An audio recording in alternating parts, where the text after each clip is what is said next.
Alright, everyone. As usual, day before event day. Um, so we'll go over what everything is. So we'll start with the support card. So create 6 water gems and places a healing trap for 1 turn. Basically, a healing trap is no different than what the last Blue Commander event was for us. And that's if you get hit while it's active, you get health. This one's 2,500% of your recovery. So this is going to be a gem spawner and healer, but it's a battle skill. Passive is just going to increase intensity. So unfortunately, there's no passive gem spawner. You actually have to use it as a battle skill. That part does kind of suck, but it is manageable. Counter skill is chaos. Again, this one doesn't hurt you, but it is extremely annoying. Especially if you're trying to set up by holding a bunch of power gems to the side and building up intensity, and then all of a sudden you get hit up by chaos. Well, you just lost everything. It's annoying and it pisses you off to no extent. Moving on to the next one is the ultra rare. The ultra rare again is not a necessity in this event, I've noticed. Creates 2 water gem 2s and creates 3 power gem 2s on each of the following turns for up to 3 turns at the rate of 1 per additional 125 intensity. This one has a 6-turn cooldown. This is one of your power gem spawners. So it kind of sucks, but at the same time is not a necessity. There are other power gem spawners that you can use in place. There is no passive skill for the for this particular card, other than it's just there's no passive skill. Might. This one is a little nasty, and basically might allows your boss to hit you twice as hard as what they could before. So most of us should have a nice little card in your deck that will allow you to dispel might.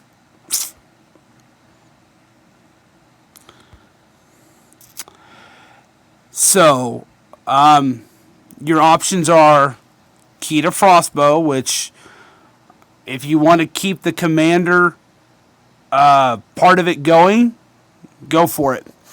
I myself don't recommend it. I would recommend this, and I will explain why. His battle skill is going to give you 4 power gem 4s. Bad ass. Regardless of whether it's a Slayer or Commander event, this hero does 10 times the damage against all fire enemies. So this card is going to automatically do 10 times the normal damage it would have done. Oh, and its normal skill dispels might. Because of that also reason that he is a Water Slayer, that means his relics can be used to help spawn gems and power gems at the beginning and during the battle. I myself will not be worrying about the ultra rare. I will be using him instead, and I will be using his particular relics to help spawn me gems and power gems. I think 1 should be more than enough. 4 power gem 4s is plenty. Considering what the rest of the cards are going to do, which we'll get to here in just a second. Next is your event card. I kind of like this card. I like what they did. Creates 3 Power Gem 1s and places a constricted buff on the enemy for 4 turns. Constructed increases the damage of the enemy taken by 10. This is going to go up. He dispels Thorns.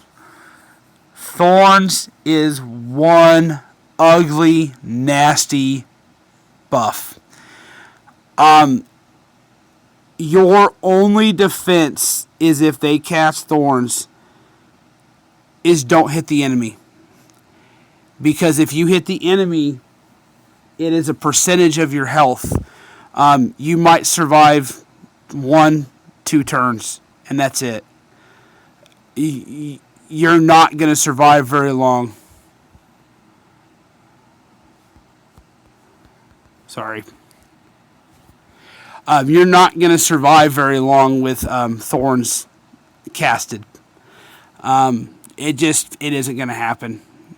Now, the other thing we can look at real quick, go a little bit further up to where he's at, because I think he actually is going to do a little bit more. Okay, you can stop texting me anytime now. Okay, so this is what he's going to look like at a 6-star. So he's going to put 4 Water Gem 1s, and he's going to put the debuff on the constricted debuff for 4 turns, which means he's going to take 20% extra damage. What's nice is that it lasts for 4 turns, but its cooldown is only 3 turns. So it makes me wonder if this can be stacked, which means if this can be stacked on the 4th turn, if you reintroduce this, that means that he should be taking damage of 40%. And if you have 2 of these cards on there, then that means that your initial will be an increase of 40% and then 80% stacked on top. If it doesn't say that it does, and it doesn't say that it doesn't, so I don't know if this will stack or not. If it stacks, that's badass. That means you're going to be able to do even more damage because you're just going to weaken them. You're going to take down their defenses. So this is a card I recommend highly having. Yeah, I know the Power Gems aren't very much, but at the same time, it's one of those scenarios that who cares? He's going to weaken it so much that the necessity for having a board full of Power Gems isn't going to be as much as everything else. That leads us to some of the other cards. So, as you see, I already have the Dragon. The Dragon comes from a previous event. I've had him for quite a while. He's got a nice little skill. I don't know if I'm going to use him, though. He adds Petrify for 2 turns. Basically, he adds 2 turns to the enemy's counter, so the enemy can't attack you for 2 turns. Basically, just delays his counter. So if his counter says 2 and you hit him, you activate this and then you do your attack. You just added 2 more, so you take him up to 4. It's got a 3-turn cooldown, so as long as you can keep generating gems, you can basically prevent him from ever hitting you. But I'll play around with this and see if it's worth it. The only reason why I would debate it is, as you can see, I have 3 of these relics from that event, which means I got a ton of Power Gems and gems I can spawn on the board. So I don't know if I'm going to use him or not. Then you have the Voling one. He is an event card. He's a nuker. Requires special intensity. He is going to do quite a bit of damage. It actually triples if you have Power Gem 2 on the board. If you have a Power Gem 4, if I remember correctly, that does count. His nice little passive is the revive skill. So basically, as long as you have one Power Gem 2 and your intensity, he'll revive you instead of dying. These are kind of nice to have. I have a couple of these cards that do this. It's saved my butt more than once. And then you have Tundra Queen, and she just creates 3 to 5 water gems. The number is increased depending on your hit points. And then her passive is she increases the drop rate of your water gems for the first 3 turns. Nothing real special. She is obviously not an event card.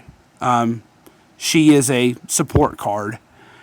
Same with the dragon, the frozen dragon. He is a support card. He is not an event card. The only one that's an actual event card is the volleying one. He is definitely an event card.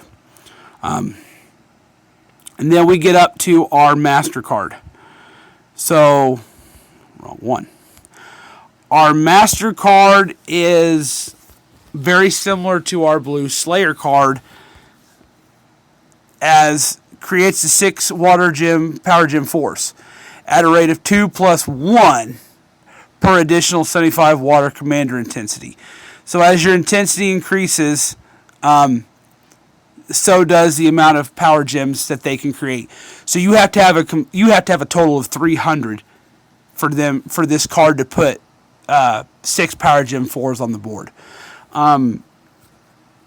Nothing in this event is actually using intensity to.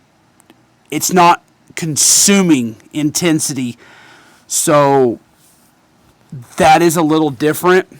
This deck is, I would call this sort of a hybrid combination of the blue Slayer deck and the last red Fire deck, Slayer deck that we just got done with. It's kind of a combination of those two put together. It's got some good points and bad points. I do like the fact that the ultra rare is not the one that is knocking down the defenses. It's actually the event card that knocks down the defenses. The ultra rare, unfortunately, like I said, is a power gem spawner. But again, not a necessity, because the power gems she spawns are power gem 2s, where if you replace her and her Dispel skill with a Slayer card, and I understand you won't get the commander intensity, you're going to lose it because it's a Slayer card, you're still going to get power gem force. You're going to be better off in the long run. That brings us to the changes they're making to a commander event. Some of these are good, some of these suck. So we'll start with the ones that they have here in order. So, yeah, we've heard your feedback and we're excited to announce the following updates. Well, unfortunately, you assholes heard half of our feedback and then made the other half what you wanted. So the feedback to reduce the grind on Crusades, and they're excited to announce new boss levels are returning to overkill objectives. Thank you. Along with the same line, overkill and ultra kill bosses will now level up much faster each time you kill one. Thank you. To make guild bosses relevant, Crusade trophies will now be split into solo Crusade trophies and guild Crusade trophies. That sucks. So before, it didn't matter if you killed a solo boss or a guild boss. The trophies were all the same. Well, not anymore. Now guild trophies and solo trophies are going to be segregated instead of having one set of trophies, just like a Slayer event. They're getting ripped like there's no tomorrow on Facebook right now for that one change right there. That change sucks. The reason why we were able to do so good is because when we were hitting legendary bosses and I was taking out high level legendary bosses, that's where you guys were seeing my numbers so high, is because my legendary bosses were not only shooting me up in my solo, but shooting us up as a guild. That will no longer happen. So as a guild, we're not going to be able to do as much as high. I'm sorry, they screwed us on that. Challenging missions and special unlockable crusade map missions with high difficult enemies, affinity types, and requirements. New challenging missions will unlock alongside every standard mission you complete. The part I'm confused. The total number of crusade maps have been reduced from 5 to 1. All crusade missions and their associated challenge missions will be found within a single map. So I don't know where all the big key bonuses are going to come from, because when you do Hard and Inferno, I was getting 6 keys per kill for each type of boss. That's how I was able to have so many keys. So I'm not for sure how this is going to work. We'll have to see when they actually start the event. So the Reforged Water Heroes, I do not have any of these. These are going to be very, very old cards. So these are the support cards and the ultra rare from an old event. I do not know what they're going to do, but I do know that they're going to have commander intensity and that they're going to be part of the commander part. So they'll be worth looking at to see what their skills sets are going to be, and you will have to decide at that point in time if they're worth chasing or not. They are going to be guaranteed one of them on tier 4. That would be Erhardt Drillfist, which actually, no, I think I do have an Erhardt Drillfist. I just never ever leveled him up because I never thought anything about it.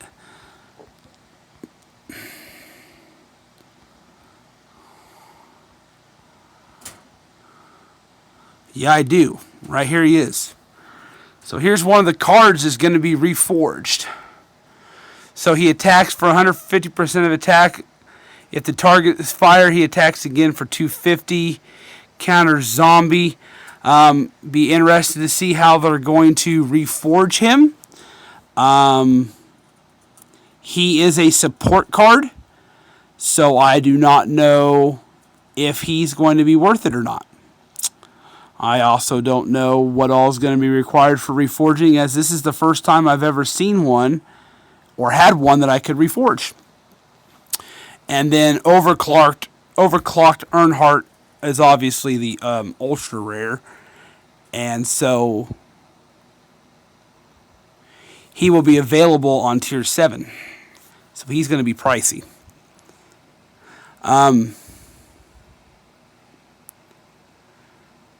So for all of you that are looking at what I was talking about a few weeks ago, they are bringing back the loyalty store. So if any of you have already been saving your loyalty coins, I'm assuming they're going to go ahead and do the loyalty coins like they did in the last Commander event, which means the maximum payout one will be 8,000. You will be able to buy the necessary supplies to ascend your legend cards. It also says stay on the lookout for exclusive VIP offers this week, which means if you're not a VIP member, you're not going to see what some of these special offers are. If you guys want to know what they are and are debating on becoming a VIP member, I am a VIP member, and I will be more than happy to let you know what the differences are between the offers that I get versus what you guys do not get. Just let me know, and I'll be more than happy to answer that. As of for the rest of it, that's pretty much what we have for the event so far. Wrong tab. A few other options for some of you that have been here for a little bit. Crap.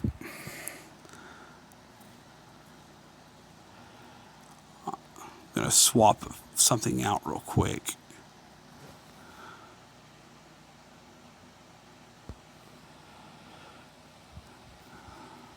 So for the first part of the event, I usually always run an old deck. I never really get into the new stuff too much. I wonder. I might run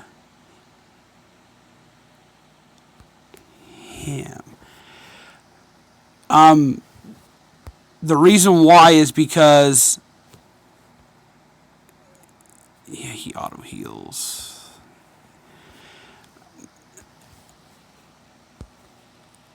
For the first day, you generally don't need too much for your lower level bosses until you start getting way up there.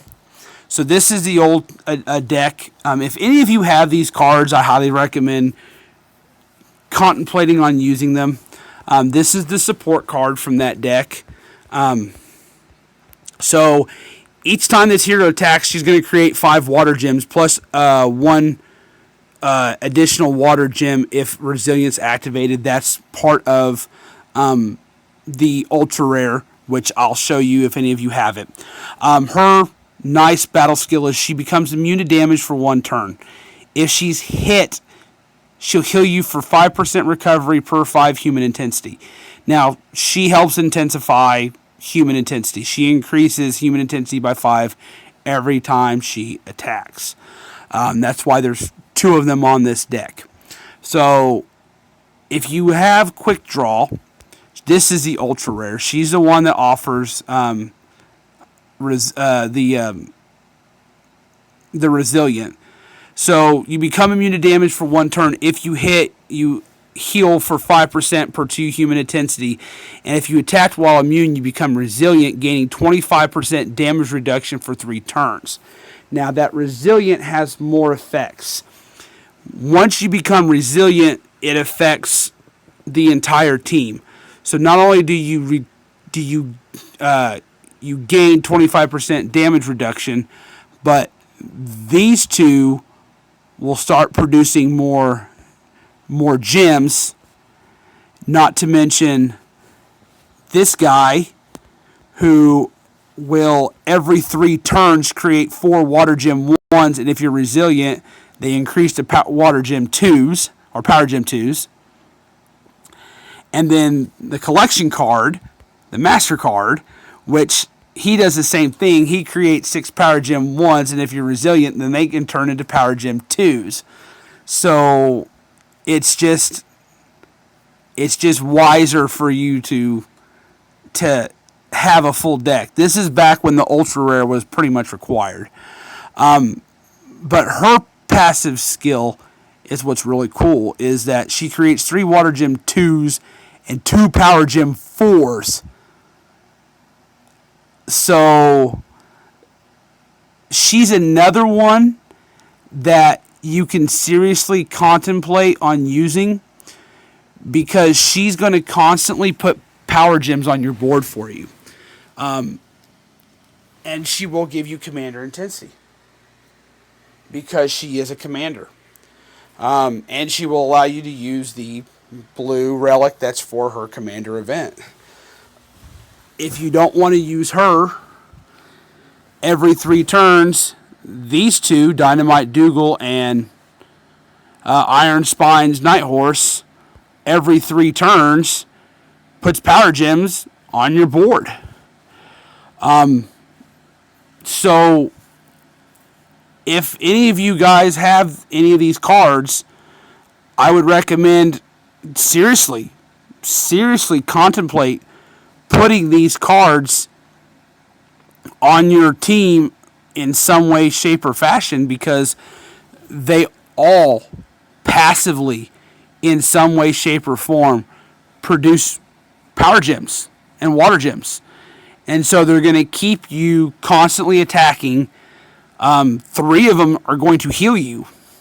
And that's one thing I did notice about the other deck, is with this new one, I don't know if I missed it or if I overlooked it or what, but I didn't see a healer. So let me double check and make sure I'm not nuts, but I did not see heal. So, 2 water gems. No heal.